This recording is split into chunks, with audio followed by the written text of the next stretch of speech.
Tous. Alors, je vais vous faire un petit tutoriel peut-être un peu compliqué parce que j'aimerais bien, les enfants, que vous sachiez utiliser le logiciel Audacity, que l'on utilise souvent en classe et qu'il va falloir utiliser à la maison, notamment pour enregistrer des chansons, des livres audio dans de meilleures conditions qu'avec juste un téléphone. Alors, voilà le principe. Vous ouvrez, pour commencer, votre fichier audio sur lequel vous allez travailler. Par exemple, là, c'était l'instrumental de la tristitude. Pour cela, il faut faire... Alors, j'ai la version espagnole, ça va peut-être vous aider. Il fallait faire archivo et importar. Voilà. Et on importe un audio. Donc, vous allez choisir dans votre ordinateur le MP3 sur lequel vous voudriez travailler. Voilà, ça fonctionne comme ça. Ensuite, il s'affiche ici. Ça vous fait une piste. On appelle ça des pistes. Cette piste-là, on peut l'écouter juste pour voir ce que ça donne. La piste audio de la tristitude, voilà, je peux la lire ici. J'espère que ça va fonctionner. Normalement, oui. Voilà. Vous reconnaissez? Bien sûr, c'est la tristitude. Voilà, là j'ai l'audio, juste l'instrumental. Et puis, je me suis amusé à vous faire le playback en plus. Enfin, l'audio, la voix, pour que vous puissiez vous entraîner. Et ça donne ça. Donc, quand vous voulez enregistrer, alors il vous faut absolument pour enregistrer soit des petits écouteurs ou pourquoi pas un casque, si vous avez un bon casque. Et si vous pouvez avoir un micro, c'est encore mieux. Alors, il existe des écouteurs qui incluent un micro. C'est possible. Ça, c'est une bonne option aussi. Mais en tout cas, il faut essayer d'avoir un petit micro. Donc, soit avec les écouteurs de votre téléphone, ou pourquoi pas si vous avez un micro d'ordinateur ou des choses comme ça, un micro casque, enfin avec un matériel dans le genre, parce que le micro qui est inclus dans l'ordinateur n'est en général pas de très bonne qualité et il prend tous les sons de votre ordinateur, tous les petits bruits qu'il fait quand on l'allume, quand il tourne, quand il chauffe le ventilateur, donc c'est un petit peu compliqué. C'est pour ça que j'aimerais bien que vous enregistriez avec un micro de bonne qualité. Et voilà ce que ça peut donner. Alors moi, c'est pas forcément de la super qualité, mais voilà ce que j'ai enregistré. Et quand on écoute les deux ensemble, les pistes vont se mélanger.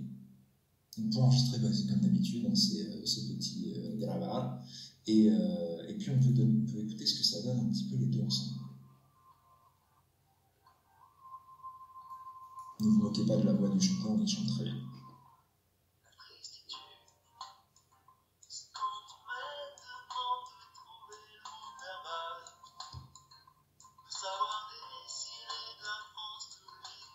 Bon, vous connaissez un petit peu, hein, vous voyez le principe, faire pause. Alors le problème quand on fait pause, c'est qu'on peut juste refaire play après. Si vous voulez travailler sur votre audio, il faut faire stop. D'accord? Donc là, à partir de stop, je peux faire plein de choses. Par exemple, ce qui est très important, c'est ce qu'on appelle la balance. On va vraiment éviter de faire quelque chose qui s'appelle surmixer ou sous-mixer l'une des pistes. Bon, dans le cas de l'enregistrement de cette chanson, c'est pas très grave parce que vous allez m'envoyer uniquement votre voix.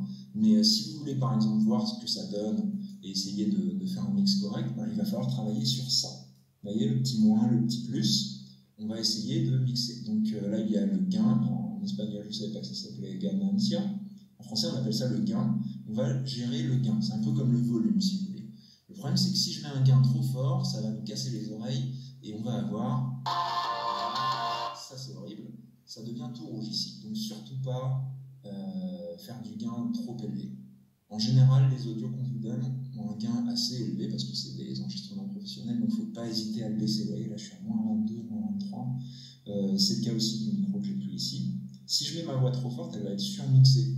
On voit ce que ça donne? Là on entend même les petits bruits dans la pièce, ça va pas trop. Ma voix elle est surmixée, vous allez voir, c'est horrible. Voilà, donc ça sature, quand Michel sature, on va éviter, donc on va baisser un peu tout ça, voilà. Jusqu'à ce qu'on ait un gain suffisamment élevé, sans taper dans le jaune ou le rouge, surtout pas ça, sinon ça fait mal, exact. Voilà ce que ça peut donner. C'est vrai. Bon, je m'arrête là. Sinon la vidéo va durer 15 minutes, ça va pas trop le faire. Donc j'espère que vous avez compris un petit peu. Vous mettez votre audio comme ça et puis vous enregistrez le nouveau. Alors surtout avant l'enregistrement, vous vous placez là où vous avez envie d'être. Vous avez un petit curseur comme ça. On pourrait écouter à partir du milieu. Par exemple, hop là, deuxième couplet, je peux l'écouter une fois que j'ai enregistré. Voilà, etc., etc. Donc vous avez le droit de vous balader. Et ensuite, on va travailler un peu le mix, on appelle ça travailler le mix. Pour cela, vous allez mettre en silence la piste audio, parce qu'elle ne nous intéresse pas. Comment dirais-je, l'audio de la tristitude, elle est très bien comme ça, donc on ne va pas trop la modifier, à part juste le gain à l'entrée, et c'est tout. Et par contre, on va travailler là-dessus. Et là, je vais vous donner des petits conseils pour essayer de me faciliter le travail de mix après, parce que je vais avoir toutes vos voix à travailler. Par exemple, ça, regardez. Là, on se doute bien que c'est quand je chante, puis là, il ne se passe rien, c'est juste des petits bruits un petit peu étranges. Alors, une chaise qui bouge, taper une table, tout ça, ça fait énormément de nuisances. Il va falloir les supprimer un maximum. Je vais mettre un peu plus de gain pour que vous l'entendiez mieux. Qu'est-ce que ça donne au tout début? C'est quoi ce truc? Voilà, je me déplace avec ma chaise pour aller au micro. Tout ça, il faut éviter. Et puis là, je chante. La tristitude. Voilà. Donc c'est a cappella, hein, vu que j'ai mis en silencieux l'audio, l'instrumental. Donc je vais vous apprendre des petits trucs qui sont très pratiques et pas si difficiles que ça à mettre en place, notamment faire des blancs. Des blancs, c'est trop bien. Alors, vous avez le droit, en appuyant sur CTRL ou sur Pomme, si vous avez un Mac, de zoomer un peu. Voilà. Ça, c'est trop cool. Et puis, tout ça, c'est un peu parasite. Et le piège classique, alors vous pouvez le sélectionner, hein, comme on sélectionne un texte dans Word ou n'importe quoi. Le truc classique, c'est de... Il est où? Alors, ça ne se présente pas comme sur mon autre ordinateur. La chose à ne pas faire, c'est couper. Qu'est-ce qui se passe quand je vais couper les petits bruits qui me dérangent? En fait, la tristitude, elle ne va plus être au bon endroit. Elle ne va plus du tout être en phase avec l'instrumental. Donc ça, il ne faut surtout pas faire. Quand on fait une bêtise, on fait CTRL-Z. Aïe. Donc CTRL-Z, il est là. Voilà, je suis sur un QWERTY, je suis toujours perdu avec cet ordinateur. Par contre, il y a un truc trop cool, c'est de faire un blanc. Alors, comment ça s'appelle en espagnol? Silencial audio, on appelle ça faire un blanc en français. Et qu'est-ce qui se passe quand je fais un blanc? Ça va me supprimer tout ce qui me dérange sans me décaler mon audio. Ah, ça c'est cool. Ça veut dire que mon instru, elle commence, j'ai aucun bruit parasite. Si je veux, je peux remettre l'instrumental. Et puis là, il y a un truc qui me dérange. On n'entend que l'audio. Ça, c'est plutôt bien. Il n'y a pas de petits bruits qui me gênent. Et puis, je peux commencer à chanter tout de suite. Etc. etc. Ok? Donc, si vous avez compris ça, vous pouvez mettre des blancs à tous les endroits où vous ne chantez pas. Alors, pour cela, on va remettre en silencieux l'audio. Et puis, les petits moments où je ne chante pas vraiment, je vais pouvoir les retirer. Alors là, c'est pas très grave, il n'y a pas grand-chose. Là, il y a un petit blanc. Hop, là, je rajoute. Alors, évitez de faire des blancs trop grands. Je vais le faire exprès. Là, par exemple, c'est la fin de ma voix. Si je fais un blanc trop grand, là, je vais couper une syllabe, voire un mot. Ça va pas trop aller. On fait un test. Là, on voit que c'est là, le signal il a été coupé. Donc, il va pas. Voilà, je vais mettre un peu avant pour que vous compreniez plus.